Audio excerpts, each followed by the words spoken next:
To charge the Vive inner ear hearing amplifier, fit the amplifier unit into the charging dock, making sure that the small arrow is facing up and pointing toward the charging indicator. Close the charging dock and insert the charging cable into the port on the back of the dock. The charging indicator will illuminate either red or green. If it's red, your hearing amplifier is charging. The charging process takes up to 2 hours.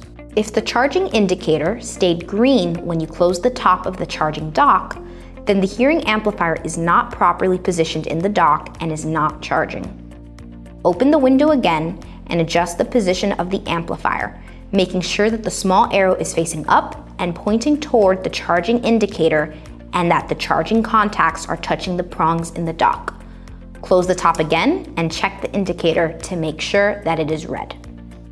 I hope you guys liked the video. Give us a thumbs up, leave a comment down below if you have any questions, and subscribe to our channel so you don't miss out on any of our videos.